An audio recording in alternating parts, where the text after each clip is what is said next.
Mr. RB Ham, Mr. Bear. How are you guys doing? I'm doing good, thanks. How are you guys? I'm good. Are you? I hope you're not driving. I'm not the driver, no. I'm like, look at the road. Keep your eyes on the road. So, I'm with a couple of other candidates. There's Jim Butchakakis, and we've got our famous Phil Bear. hey, how's you up there? Hey, the PPC mobile. We were just up at Max's event with Patricia Conlon and Frank Stronach. It's nice to hear from Mr. Magnet International himself. Well, it's good to hear. Can I get you, Mike, Mr. Bear? Can you mute your microphone? I'm getting some echo. You want me to mute it? Yeah, just for now, and I'll make the introductions. Okay, perfect. So there's only two of you on this panel. The last panel there was four of us, so we kind of had to race through. So there's two of you. You're gonna get more of my undivided attention and get more love and care. We can go a little smoother. The format of the debate, before I let you guys introduce yourselves, we're doing it this way. So I do my spiel. I got to be the center of attention, and then when I ask a question and I want to pass it over to RB, I'll bring RB up, and then you have 90 seconds to answer. And then once you cross the 90-second point, I'm going to put myself up here. So it's visually, I'm telling you, your 90 seconds are up. And if you keep talking, eventually I'll start interrupting you. RB, if I could ask for you to mute your mic too, just so we don't get any feedback. Well, it's good to see that your speakers are working today, so you can hear me. That's really it. So we have four scripted questions that I've shared with both of you and I've shared with the audience. And then based on how you answer those, I'm going to ask some unscripted follow-up questions. And the whole purpose of this is to get you guys prepared. I'm not trying to preach to you. I'm a first-time candidate too, but we have to get prepared for the very difficult questions that are going to be thrown our way in the campaign trail in the debates, because they're not going to be questions that are favorable to the PPC. They're coming from the other side. So we're going to start with you, RB. Why don't you take about 90 seconds to introduce yourself to the audience? Well, hello, everybody. My name is Richard Brent Wintringham, aka RB Ham, and I've been involved with the People's Party of Canada since the summer of 2001 when I started raising my voice about what was going on with the COVID thing. I was quite well read and well researched on the topic of how they've been using the threat of pandemics to control people for a long time, and they were slowly introducing it. So when COVID happened, I became a public figure because I was speaking out publicly against it and ended up losing my job as a janitor at a local elementary school because I hated what was happening to the kids. It drove me crazy, especially when you knew, just doing your own research, which means reading. I found out that they were hyping the pandemic for a reason, not having anything to do with public health, and they were using behavioral psychologists to run the whole thing. And there was the government was colluding with the media, which was colluding with international entities like the World Health Organization, the World Economic Forum, and even the World Health Organization sent Theresa Tam to become our public health officer, and she had to sign a non-disclosure agreement to become our chief health officer. And I'm going, why are we parachuting people in from the World Health Organization and the World Economic Forum and Johns Hopkins Center for Health Security? And when you read back on all the previous things that they had been doing, I had questions. So I became publicly a public figure because I was speaking out against it. Got their local newspaper, met a guy named Mark Friesen who was associated with the PPC, the Grizzly Patriot. We got together, and he was a right winger, I'm a left winger, but we realized we had the same common interests, and we joined together, and that's how people got to know me, and that's how I became a PPC candidate this time. Thank you very much, RB. Sorry for being so strict, but we gotta stick to the schedule. So I'm just gonna ask you to mute your mic again, please. And Mr. Bayer, same question to you. Or I guess just introduce yourself to the audience, please. Okay, my name is Michael Bayer. I'm proud to be the People's Party of Canada candidate for Mississauga Erin Mills. I ran as the candidate for the People's Party in the last federal election as well. I've also run in the last 2 provincial elections with the New Blue Party. Now, I think the what drew me into the People's Party is it was becoming increasingly obvious that all of the establishment parties had been compromised. Right? They'd been compromised and corrupted. And the PPC is really the only alternative that is left that is not sort of beholden to corporate and corporate lobbyists and foreign interests.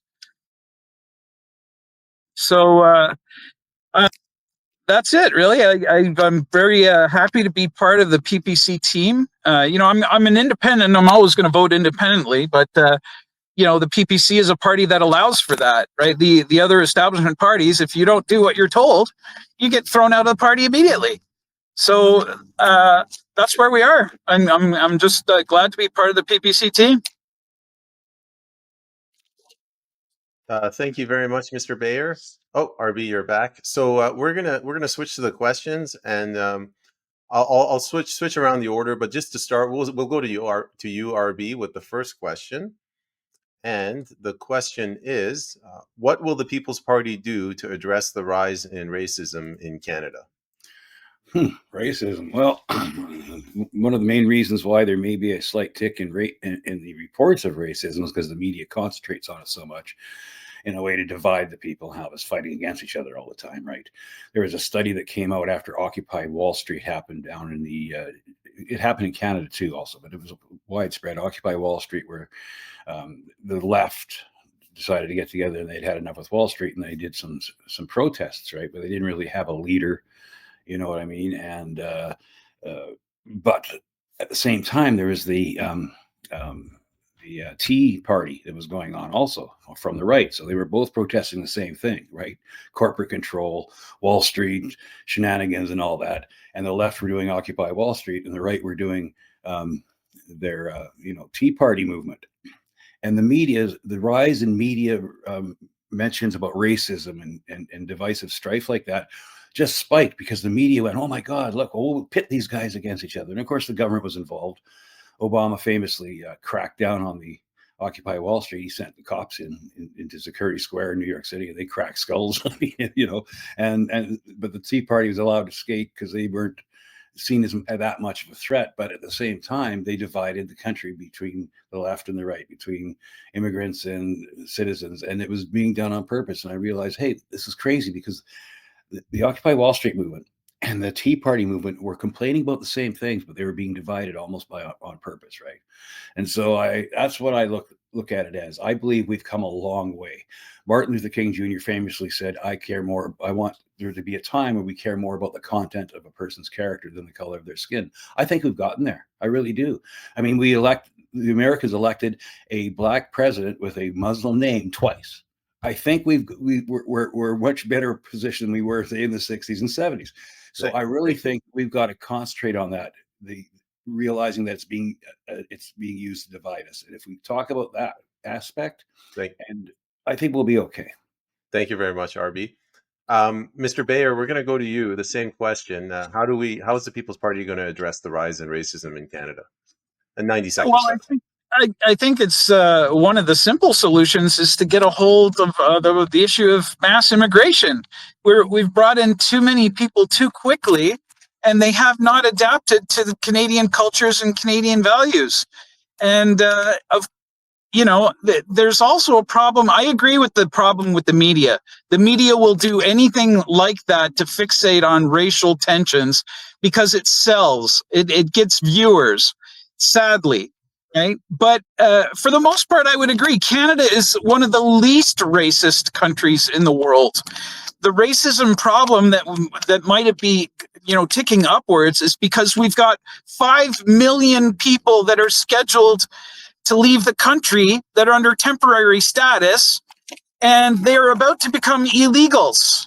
And we've got no plan in place. We've got no plan in place to get them to go back to their country. We've got to put a pause on immigration until we can get things sorted out. And then we'll whatever increasing racism is happening, we'll get it under control, right? But we can't expect there not to be racism if we bring in people from all over the world and we don't expect them to abide by Canadian law, by Canadian customs and Canadian culture. Of course, we're going to see more racism. Thank you very much, Mr. Bayer. Sorry, I keep calling you RB, Mr. Wintringham. I muted your mic, by the way, Mr. Wintringham, so you have to unmute. You mentioned the Occupy Wall Street movement. Here in Canada in 2022, we had a similar movement that went in and occupied Ottawa and severely disrupted the day-to-day lives of the good citizens in that city. What's your view on the particular protests in Ottawa? They were incredibly peaceful, and in fact, crime dropped while they were there. But at the same time, they came at a time where there was those lockdown rules in effect and stuff. But I mean, there was no outright violence. They had bouncing councils. They were dancing the streets. They were honking their horns too much. And then the Ottawa mayor or whatever requested them not to do it anymore, and the police chiefs requested them not to do it anymore. And they stopped at the honking stuff.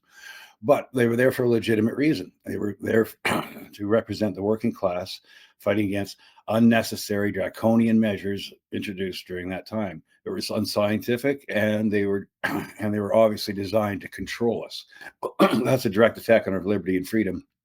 And we have the right to redress these things and protest. And I agree with protests from the right and the left. For instance, these pro-Palestine protests, I think they have a right to do that. And they shouldn't be demonized and called pro-Hamas and stuff like that. When I marched against going to Iraq, into the Iraq war, nobody was calling you pro-Saddam. And if you were, you laughed at them because that's stupid. I'm anti-war. I'm censorship, against free speech. I'm pro free speech. So that was what was it all about. And the same thing that happened to the poor Occupy Wall Street people eventually happened to them, right? Nobody would, if Trudeau had gone and addressed their concerns, had a talk down with some of them. In the other instance with the Occupy Wall Street movement, Obama never went down there and actually talked to anybody. He just viewed it as a threat, and they cracked down on it. And that's how Trudeau handled this, as a threat, and cracked down on it and demonized everybody that was there because it was good for politics. It was good for his politics. But that thing could have been over way better if we had a real leader. If Trudeau had gone down there and addressed their concerns, he could have tempered it all down, and it could have been done in a week. But he didn't have the balls, and that shows you. Thank you very much, Mr. Wintringham. Mr. Bayer, now a follow-up question for you. The original question was, how do we deal with the rise in racism in Canada? And your question, you seem to be able to be criticizing the immigrants that are here. What would you say to the argument that immigrants they have a right to be here as well, and we should not be demonizing them for coming? How do they have a right to be here? It's like anybody has a right to be a guest in your home. No, Canada is a sovereign country. We have the right to choose who we let into the country, right? And it just doesn't make any sense. Now, as far as going to some of these Palestinian protests, I have a different view of things. When you start blocking down the streets, you're trying to send a political message.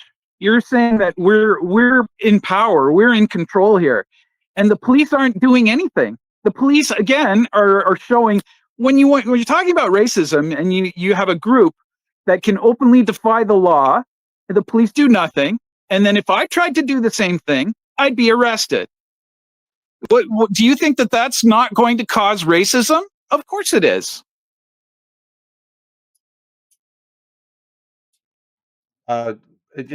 Okay, thank you very much for your response. I don't know if you froze there, or are you still with us? Yeah, I'm here with you. Okay. No, thank you very much, Mr. Bayer. I'm going to go to the next question, but I'd just like to point out, just so there's no confusion. I don't blame the immigrants. Actually, I blame our own government. Our own government has misled people and brought people here under false pretenses. But a lot of them actually knew that it was false, right? All of these phony colleges. I'm sure that hundreds of thousands of people came to Canada knowing that they weren't really following things in a proper process. All right, thank you very much. We're going to go to the next question. I just want to nip this in the bud. The way this works, I'm going to ask a question, and both of you have to answer the question. I don't want you to fall in the trap of you two answering each other's questions. So bear that in mind, please. The next question, I'm going to give it to you, Mr. Bayer. You'll go first. Um, what is the People's Party strategy to combat the climate emergency? There is no climate emergency. I mean, it's ridiculous. The science and the evidence is clear, right? It's a grift. The green movement is a gigantic money grabbing grift. Billions of dollars are going into the hands of people. If we have the climate has been changing and always will change. The slight temperature increase is going to do great things for the farmers. The crop yields are going to increase. You know, it's not some kind of catastrophe. The media is good at catastrophizing and making some issue look like it's the doom and gloom and the end of the world. We are not going to die of some kind of climate catastrophe. It is not going to happen. Thank you very much, Mr. Bayer. Mr. Wintringham, same question to you. What will the People's Party do to deal with the climate emergency?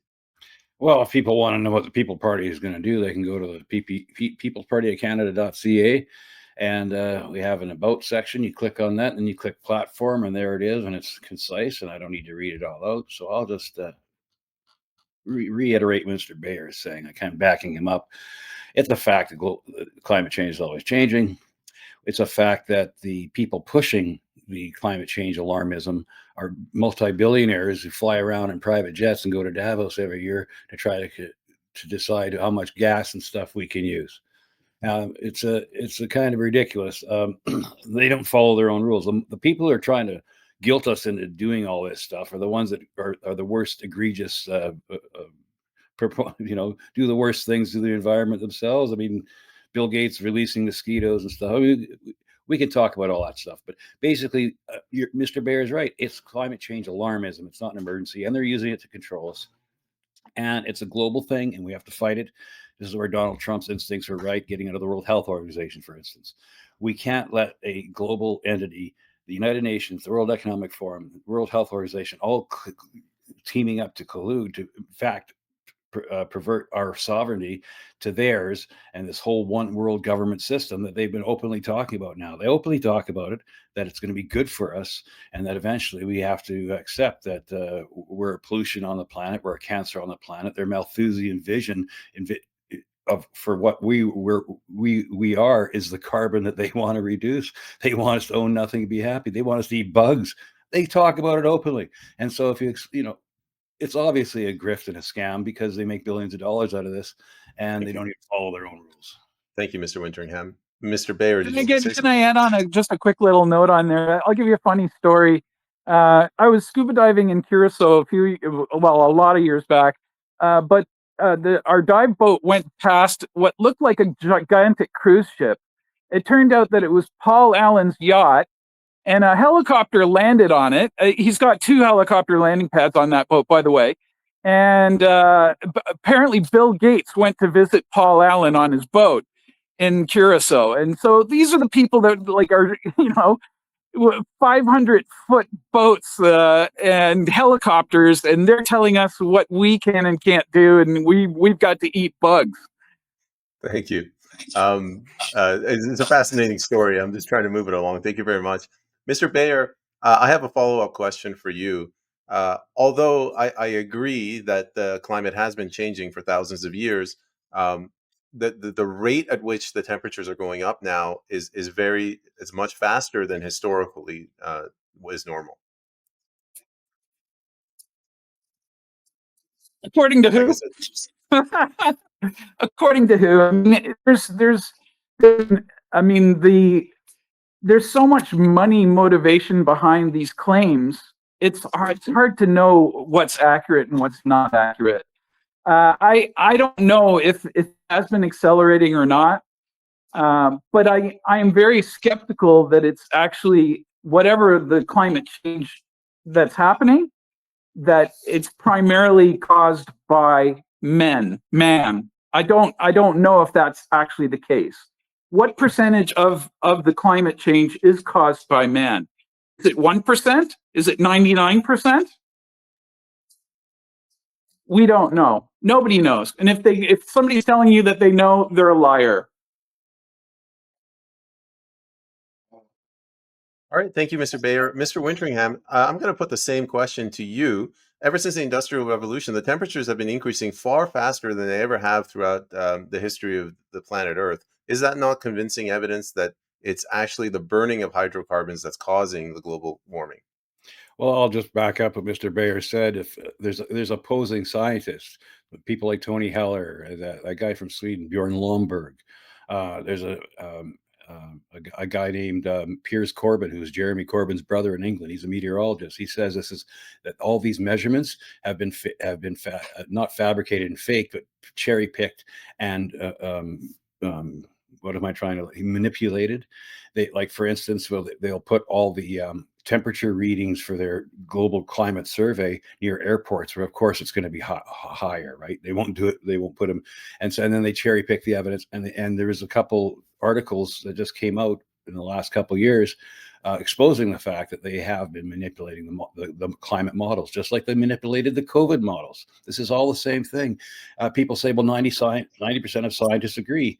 Yeah, 90% of scientists agreed about COVID too. And guess what? It's just as easy to buy a scientist as a politician.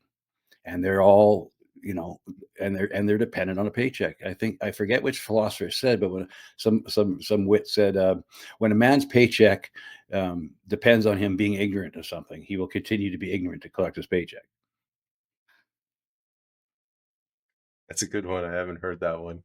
I'm going to we're going to go over to the third question, and I'm losing track of who's who. So we'll just go with you, Mr. Bayer. This question starts with you. The third question is, what will the People's Party do to promote truth and reconciliation? Transparency, but what we need is total and full transparency. But I don't know what exactly are you talking about when you're talking about truth and reconciliation.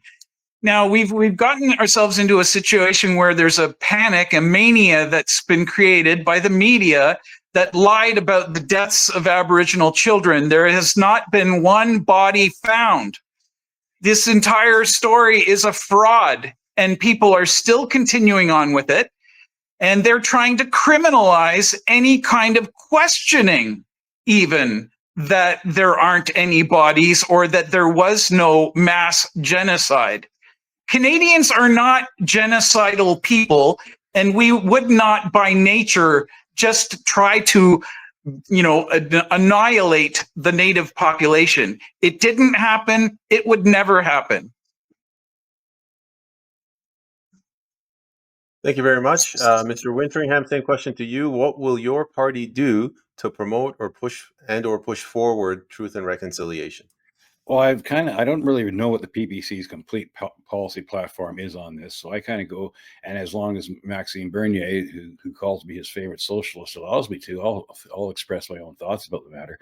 Of course, there was a terrible thing that happened in the 1800s and when cultures clashed, and cultures have clashed for thousands of years. There have been mass movements of people. Just look at England. It was the Angles and the Saxons and then the Vikings. Everybody took turns suppressing everybody else. And you just can't, and that's history. And we have to realize that what happened 150 years ago has nothing to do with us, really. And, but we have to also recognize that we live on a land where people were displaced so we could live here. And that happened. And there were things like people, the indigenous people were put on reserves. And then there came along the residential schools where kids were taken from their parents. They had their hair cut off and they weren't allowed to talk their own language. That is true. That's what happened. And there was sort of a cultural genocide, but it wasn't nearly as bad as the Americans. In America, they actually killed them. We put them on reserves and tried to make treaties with them. We made mistakes.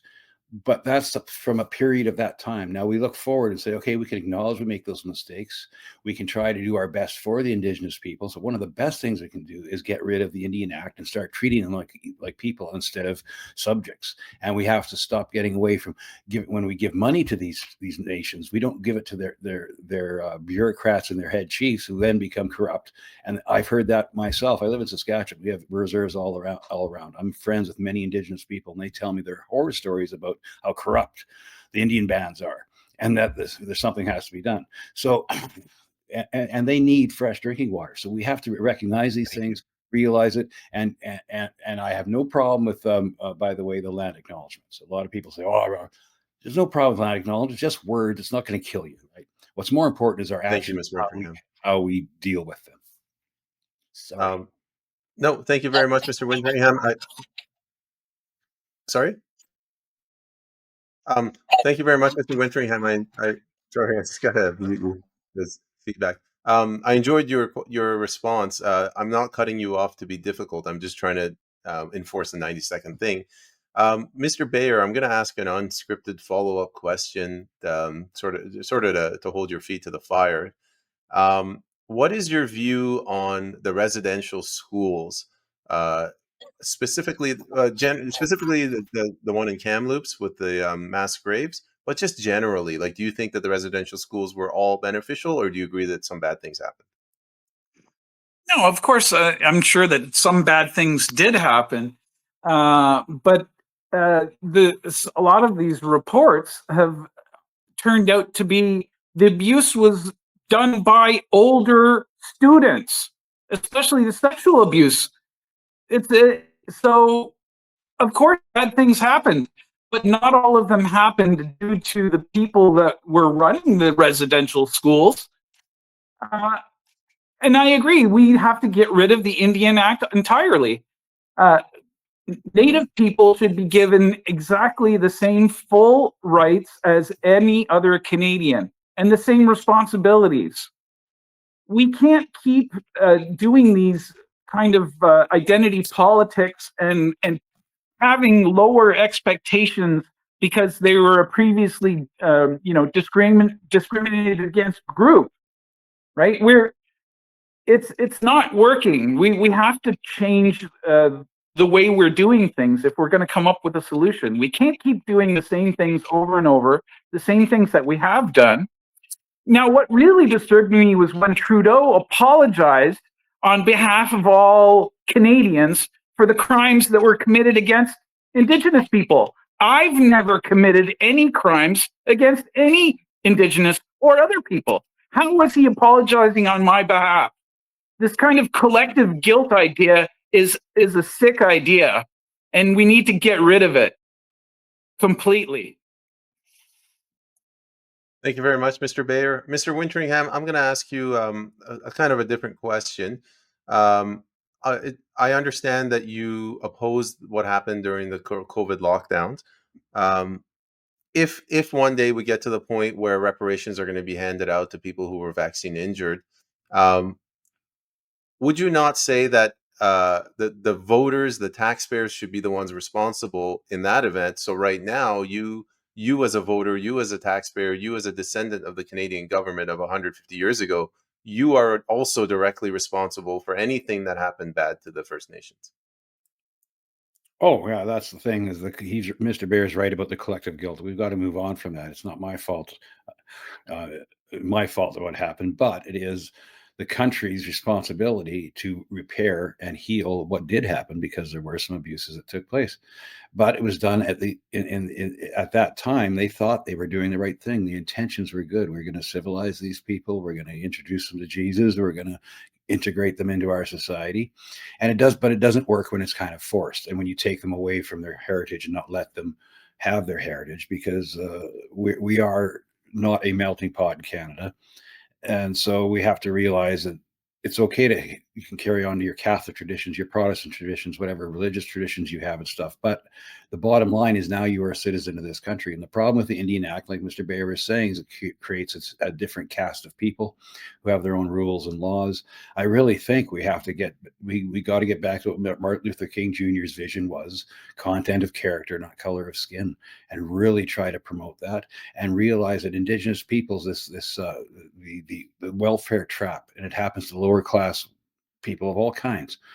They get into the welfare trap where they're not incentivized to actually make their lives better and work harder, because there's an easy way to just to take the money and not have to do too much. And we're all human beings, and a lot of us fall into that trap, and then we can't get out of it. So I really think we got to get beyond that, give these people actual incentives to become full-fledged members of our society, and let's drop these caste systems. Let's drop these divisions. Try to get to one country united with the same rules for everybody, civil rights for everybody. It's the only way forward, because that's the grand sweep of history. It goes towards that, because that's why there's such things as racism and stuff, because we overcompensate in one way and we never correct it. Thank you very much, Mr. Wintringham. Can I follow up on that? I love that. I love that. That was great stuff. And you're 100% right, because racism is just the lowest and crudest form of collectivism. And it's lumping everyone in the same category based on some superficial thing like their skin color. But I want to add one other thing is a lot of these children that got taken away, you're going to take a look at their history and you're going to find that a lot of their parents were drug addicts and alcoholics. And it's sad, but it's true. Thank you very much, Mr. Bayer. We're going to move, again, we're making good time. There's only two of you. We're going to move to the last question. And Mr. Wintringham, I'm going to pose this to you. With the Trump administration drifting towards the far right, how can we keep U.S.-style politics outside of Canada? That's interesting. Far right. That's weird. I used to be far left. Now I'm far right because I believe in freedom of speech. I'm anti-censorship. I'm all of a sudden far right. Used to be far left for believing that. I'm anti-war. All of a sudden I'm far right. I used to be far left for being anti-war. These labels just drive me nuts. Trump's instincts are in the right place. He knows what the problems are, what created the problem. The problem, we all know, goes back to the 70s and 80s when the billionaire multi-corporations decided, hey, we're going to build up these third world countries like China and Mexico, send our jobs there because they'll work for cents on a dollar. We'll destroy our manufacturing base and turn us into a service economy. What could go wrong? I marched against free trade back in the day. My hero was Mel Hertig, who was the founder of the National Party, who said that's going to destroy our sovereignty, and he was right. And so we got to get back to building these our infrastructure back up again. And this whole tariffs thing, Trump's instincts are right again. But the only thing that backs you up in a tariff industry is if you have the manufacturing base to have that clout to do it. That's why China can do tariffs willy-nilly, because they control everything. They will control the shipping.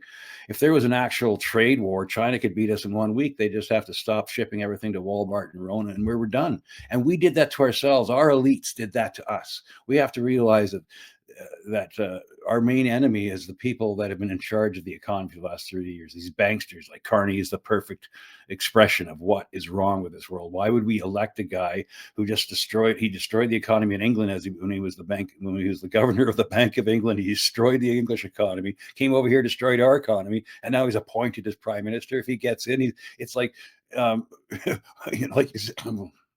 like you said, I forget what you said the other day, where you're being waterboarded and then they stop waterboarding you and say, aren't I a good guy? It's crazy. Yeah. Thank you very much, Mr. Wintringham. I'm just going to mute your mic. Mr. Bayer, same question. The far right is on the rise in the U.S. How do we prevent that style of U.S. politics coming into Canada? Well, I don't know exactly. The question's kind of an interesting question. Far right. And now what they're trying to describe is populism. And I don't think that they're going to stop populism, because populism is growing around the world. And because people are rejecting their corrupt establishment governments that do not act in their interests, that are captured by lobbyists and foreign governments. So no, there's no stopping the populism. It's going to spread far and wide until all of these corrupt establishment parties are taken out.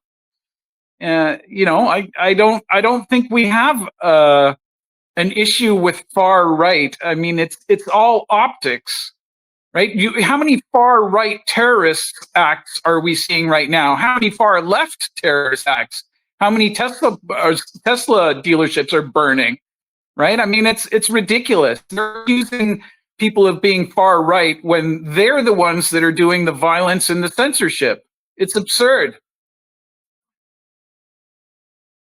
Thank you, Mr. Bayer. Mr. Wintringham, I have a follow-up question for you, which I just forgot. No, there we go. So, Yeah. so you spoke pretty fondly of Donald Trump. Do you think it's appropriate for you to be running for federal office when the number one threat against Canada right now is coming from Donald Trump in the form of these tariffs?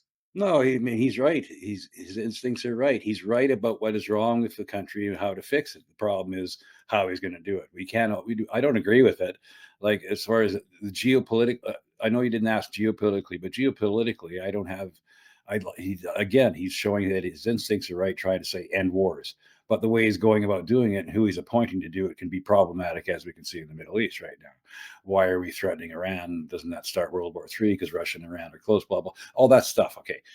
And I have issues with that. But domestically, his instincts are right. We got to get back to a manufacturing base. We have to get back to making our own stuff. We got to stop being service economies. We've got to we got to build factories. We got to get back to having being able to work a man working a job. He work one job. He doesn't have to work two or three to make ends meet. He can go on vacation. He can raise a family.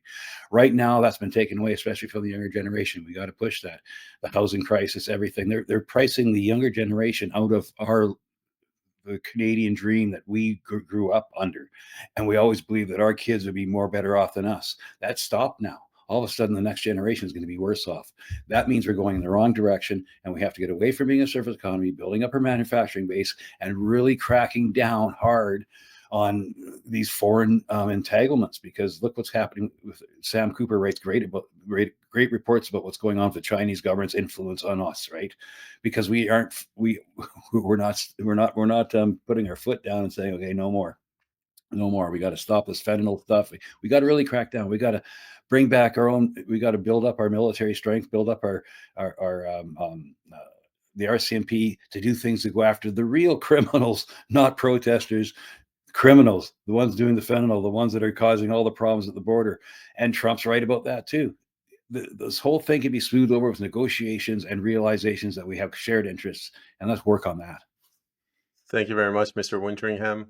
It's gonna. Could I follow up with that? I love those comments. Actually, there was a lot of good comments out there. Now, I actually went to the Trump inauguration not because I'm totally in love with Trump, because I understand that it's a historical moment. Nothing like this has happened before, where someone has actually taken on the deep state and is actually shrinking the corrupt size of the federal government. But let's go back to what you're talking about. When my parents came to Canada, both of them were immigrants. They bought a house in Mississauga in 1961 for under $30,000. Maybe back in 61, that was a lot of money, but it's nothing like what they're selling for on that street today, 1.2, 1.3, 1.4 million. So it's absurd. We've let inflation get out of control. It's our own government that's caused this problem by allowing international speculators to use Canadian residential real estate as a toy to gamble with and to launder money that's coming from fentanyl shipments from China. Well, not even China. The precursor chemicals are coming from China. They're making the fentanyl in Canada and sending it to the States. Now, we could have avoided this entire tariff issue if we had just agreed to better border security, arresting radicals. And they're arresting more people on the terrorist watch list coming from Canada into the U.S. than from Mexico into the U.S. That should frighten everyone in Canada. That should frighten us. And nobody's doing anything. It's our own government that caused this problem. We don't need to have a dispute with the US. We've allowed Canada to become a national security threat by allowing extremist ideologies to fundraise, to organize, and to send money for terrorism overseas. And the Canadian government knows about it, and they've done nothing. Ever since the Air India bombing, we've turned our eye away. None of those people were held responsible. Thank you, Mr. Bayer. Yes, thank you. Well, we've gone through all of the questions, and you guys did a really fantastic job at the end there. Did you want to add something, Mr. Wintringham?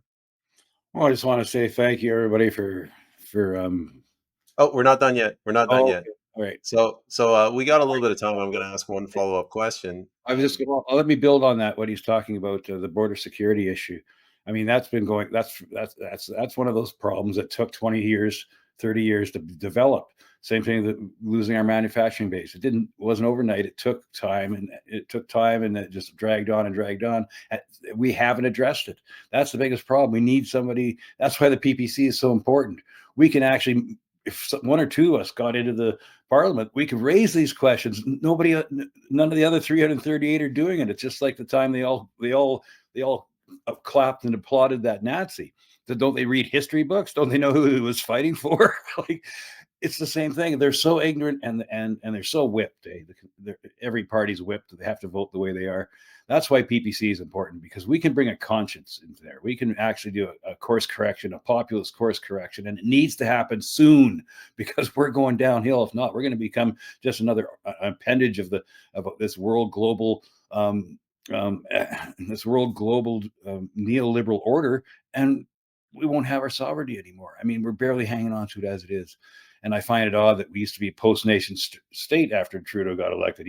He bragged about we're a post-nation state and we're colonizers and white people are old stock Canadians. And all of a sudden, no, elbows up, guys. It's crazy. Thank you, Mr. Wintringham. I'm just going to mute your mic. So one thing, I just want to bring up one of the users. He says, David Payne, wow, all the candidates are amazing. Thank you very much, David. He's right. You two are doing fantastic. We got a little bit of time. I'm going to ask one question. This isn't scripted. I'm going to give you a little bit longer. You can talk for 3 minutes if you want. We'll go with you, Mr. Bayer, first. The question is, what do you think? Like, just talk about the housing. What do you think is the root cause of the housing crisis? Why are the prices up? Well, it's complex. It's not one simple thing. I think there's a lot of things going on. Supply and demand, obviously, we talked about the 5 million people that are scheduled to leave the country by the end of 2025. Now, with 5 million people left, what do you think would happen to the demand for housing? So the immediate solution, a quick solution, would be to get our population problem under control. But we have to have more transparency in terms of who are the foreign buyers of Canadian residential real estate. And you're going to find that there is a lot of foreign, the money laundering, they're putting their assets into Canada. They don't even care if they rent the house out. As long as they've got an asset, they consider it safe. It's offshore. It's not in China. The Chinese government can't seize it, or the Indian government can't seize it. You know, we have to go back to fundamental principles if we want to solve these problems. And what are the legitimate functions of the federal government? And I'll tell you what I think they are. The fundamental things that we need the federal government for: national defense is 1, a national police force is 2, and a national court system is 3.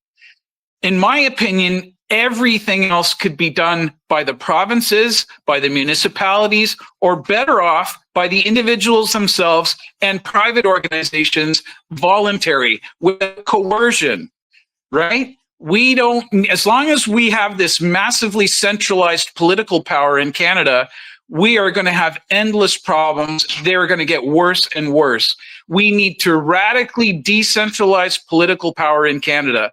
We have to take it away from the federal government, give it back to the people.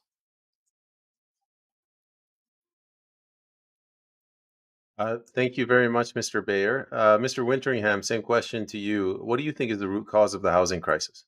Mike, I nominate Michael Baer to become when we form government. I want him to be the federal minister for housing. Because that's a great answer. That's perfect. He knows. He's obviously studied in this area.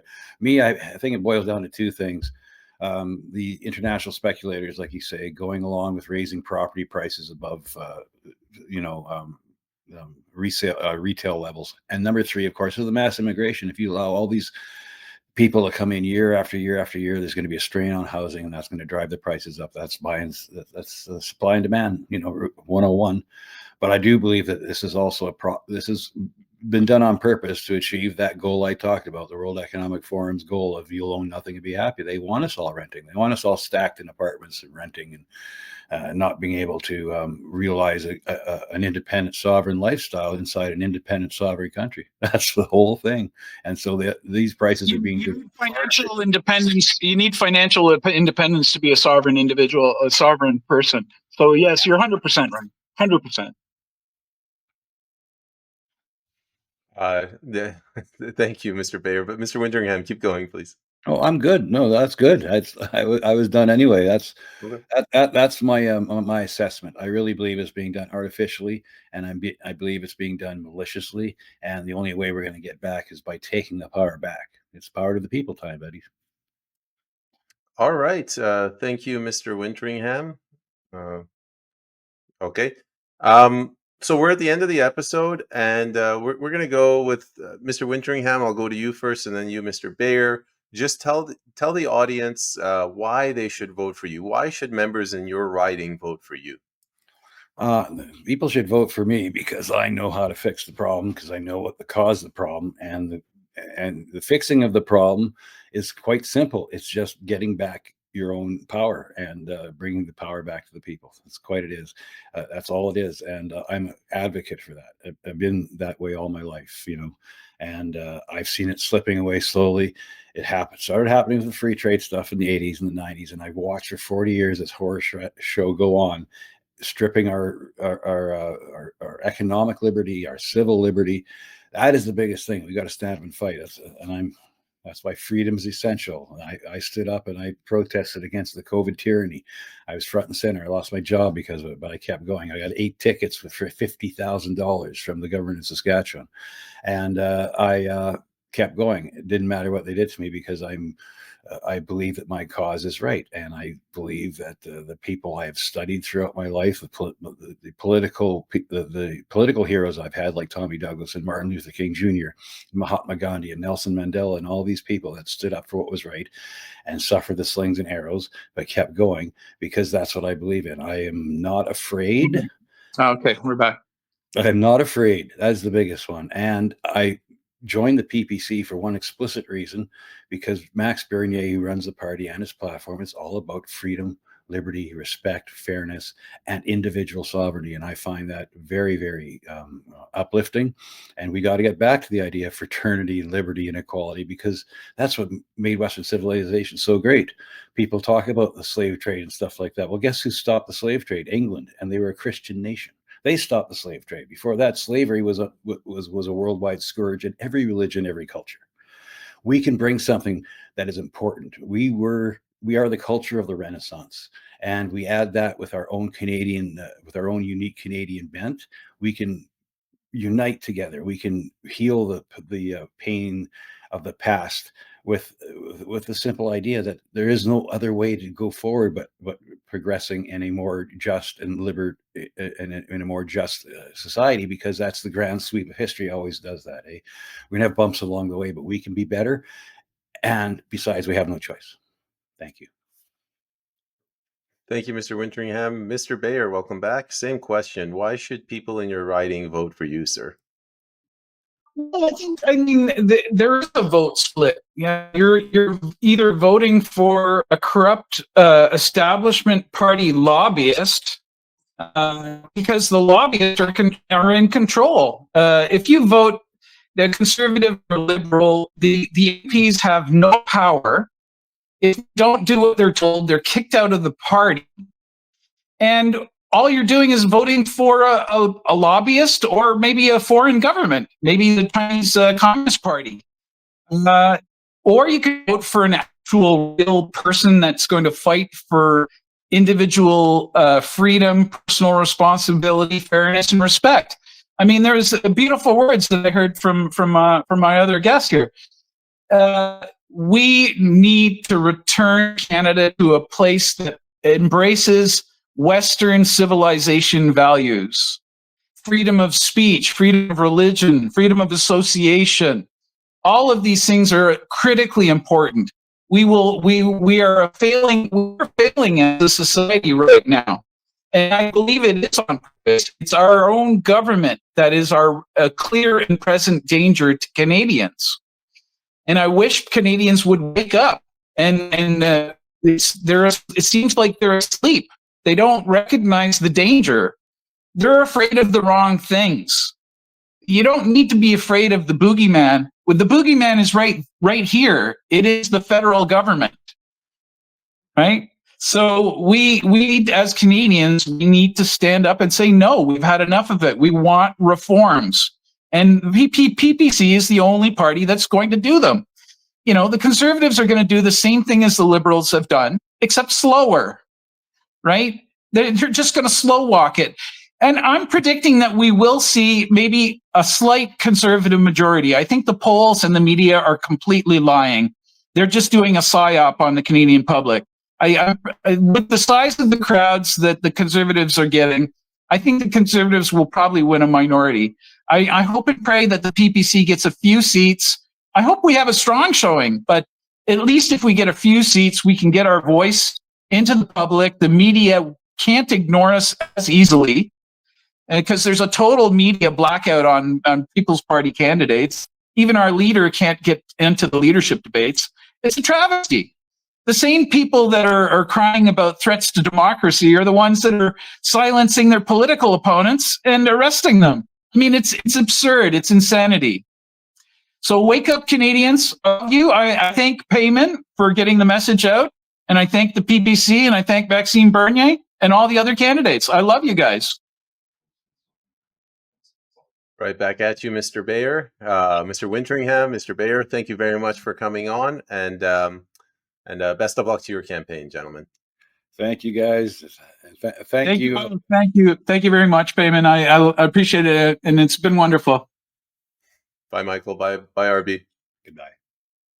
Thank you.